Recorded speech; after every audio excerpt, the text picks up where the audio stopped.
mbinu anazotumia shetani na wakala wake kuwadhoofisha Wakristo. Zile mbinu baba alizoongea. Maana kila nikiingia kwenye ulimwengu wa maombi, Mungu nipe kichwa cha somo, Mungu nipe andishi, bado ni hapa tu. Kila nikishika hapa kafundisha hizi mbinu. Na nashukuru kwenye matangazo naye baba akagusia, japo hajazieleza, lakini yale tuliokuwa tunayazungumzia baba ndio aliolenga neno la leo. Bwana Yesu asifiwe. Tunapoangalia kichwa cha habari anasema fahamu mbinu anazotumia shetani na wakala wake kuwadhoofisha Wakristo. Shetani ana mawakala, ndugu yangu. Ana mawakala akiingia kazini utasema huyu ni Roho Mtakatifu. Kumbe sio yeye. Fahamu mbinu anazotumia shetani na wakala wake kuwadhoofisha Wakristo. Bwana Yesu asifiwe. Mbinu ya kwanza anayotumia wakala na shetani, kutowaruhusu Wakristo kusoma Biblia. Yaani ndio mbinu ya kwanza, kutowaruhusu Wakristo kusoma Biblia.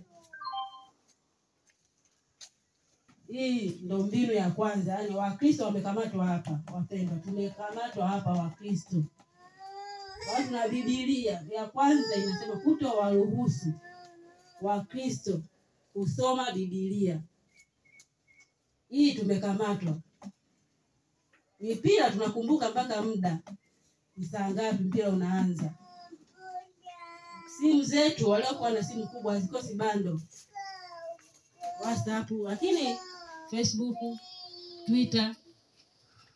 Lakini Biblia ipo. Kwenye simu kubwa ipo, lakini Biblia inafunuliwa kanisani tu. Na hapo mchungaji akisema funueni kitabu hiki na hiki, ndio Biblia inagusu. Shetani alivyotushika. Shetani alivyotukamata Wakristo sehemu hii. Unatakiwa uzishinde nguvu hizi na mbinu hizi, wapendwa. Ukizifahamu unatakiwa uombe na kuzikataa. Bwana Yesu asifiwe. Unatakiwa kusoma Biblia. Wakristo wakiwa hata uwe kazini, uwe na mstari wako. Unakuwa na Biblia yako, unakuwa na mstari wako, hata kama huwezi unauandika. Na karatasi lako unasema huo muda umepata muda huu wa kupumzika. Mbona simu tunapata muda tunapumzika kazini? Tunawasha data, tunafungua, tunaperuzi.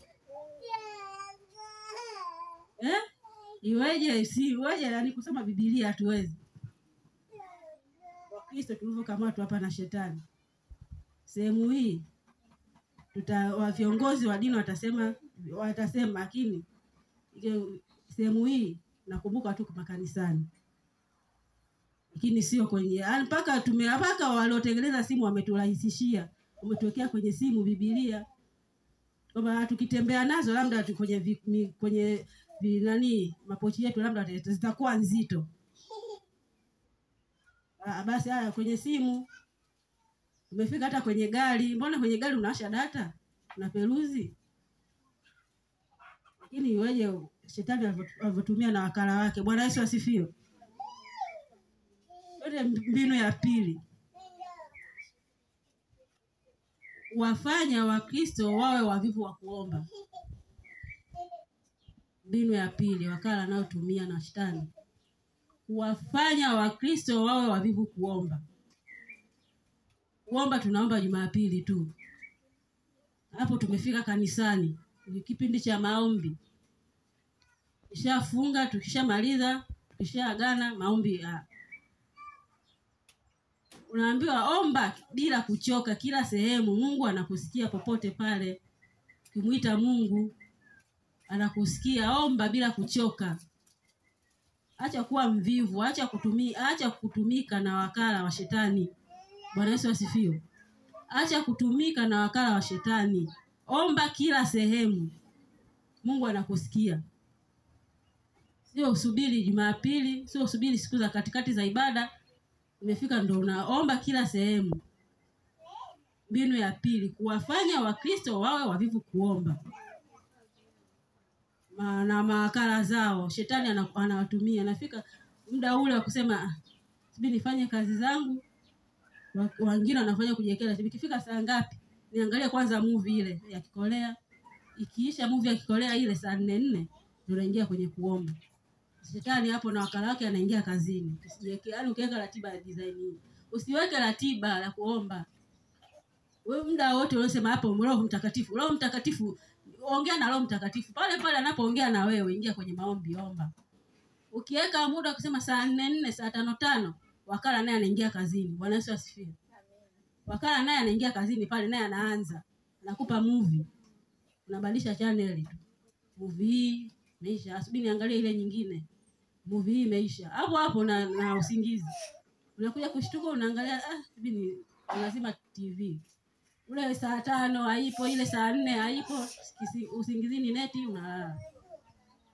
Mbinu ya wakala yanayotumia kuwafanya Wakristo wawe wavivu wa kuomba. Anakupa tu kitu, movie nzuri. Yakitoka hapa nenda channel hii. Bwana Yesu asifiwe.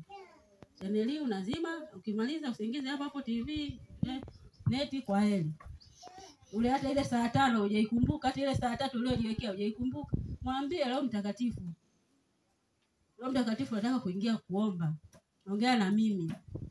Pale pale Roho Mtakatifu pale anazivunja nila nguvu zote. Hata zile kazi wasijishangaa kazi huna wewe una nini tu ya kuomba tu kuomba. Baadaye umemaliza kuomba na kumbe nilikuwa nataka kuosha vyombo. Magwala na nguo za kufua. Bwana Yesu asifiwe. Ndio unazivunja, lakini ukisijiwekea wakala naye anakusikia. Yeye yupo kazini shetani muda wote. Mbinu ya 3. Kuwafanya Wakristo wasifunge na kupuuza maombi ya kufunga. Hapa kuwafanya Wakristo wasifunge na kupuuza maombi ya kufunga.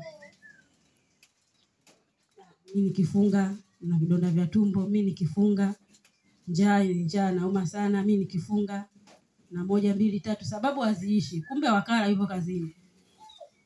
Ndio maana kila kitu ili hizi mbinu za shetani uzivunje, ili uzikatae, mshirikishe Roho Mtakatifu, mshirikishe Mungu. Mungu nimetoka ibadani leo Jumapili, ila Jumapili ya leo mpaka Jumapili ijayo Roho Mtakatifu hapa katikati kuna siku nataka niingie maombi ya kufunga. Roho Mtakatifu mwenyewe atakwambia. Yaani ukiingia tu kwenye maombi ukiongea na Roho Mtakatifu, ukiongea na Mungu, atakwambia kabisa na siku. Ingia siku fulani, funga na Mungu atakumisha kabisa funga kwa ajili ya. Kwa hiyo pale kwa sababu mwingine na Roho Mtakatifu hata wakala wake shetani aje, hawezi kukuzuia kwa sababu ushamshirikisha. Na ukifika ile siku wamekwambia Jumatano, unaingia unafunga, unaomba, unasoma Biblia. Sasa ila ukisema mimi bila kumshirikisha Roho Mtakatifu ikifika Jumatano nitafunga. Nafungia nini? Nafungia 1 2 3. Shetani pale anakupiga. Nashangaa Jumatano imefika. Umeamka na una kifua unaokoa. Umeamka na tumbo linauma. Kumbe wakala sio tumbo kwamba ni ugonjwa. Ni wakala tu katuma tu njia yake kwa sababu ushaweka ahadi. Jumatano ninafunga.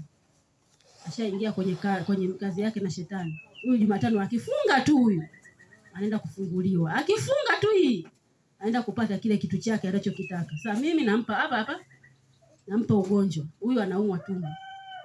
Nashangaa unaamka unaumwa tumbo, sasa nitafungaje na alisha? Inabidi niende hospitali. Ile kufunga ulikosema wewe kufanya nini? Hapo shetani tayari kashafanya kazi yake. Wewe hizi mbinu zote anazosema wanazozitumia shetani na wakala wake. Ukitaka uzishinde, tumia maombi ya kumshirikisha Roho Mtakatifu na Mungu. Ingia silini. Uko peke yako kwenye chumba, tafuta chumba chako kama una nyumba kubwa, ingia silini. Mwambie Mungu, mimi nahitaji maombi ya kufunga. Nahitaji maombi ya kufunga. Nafungaje? Nielekeze. Lakini ukiweka tu ahadi, wapendwa, shetani naye na mawakala wake ambao nao wametega antena. Wanasikia. Mawakala wa shetani huwafanya Wakristo wasifunge. Sababu wana antena zao. Yaani hapo ushafikiria. Kifika Ijumaa nitafunga, nitaingia kwenye maombi yangu, pale shetani anakuzuia. Bwana Yesu asifiwe.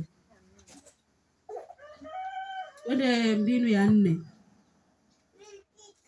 Wafanya ama kuwasukuma kuwafanya ama kuwasukuma Wakristo wawe maskini. Wafanya ama kuwasukuma Wakristo wawe maskini, ili wasitoe zaka na sadaka,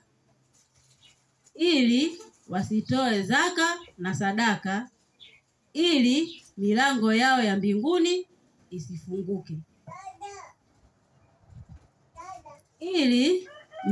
yao ya mbinguni isifunguke. Mawakala wa shetani na kazi zake, anawafanya ama anawasukuma Wakristo wawe maskini, ili wasitoe zaka na sadaka. Hapa tunasoma Malaki 3 mstari wa 8 hadi wa 10. Malaki 3 mstari wa 8 hadi wa 10. Kama kuna funua Biblia.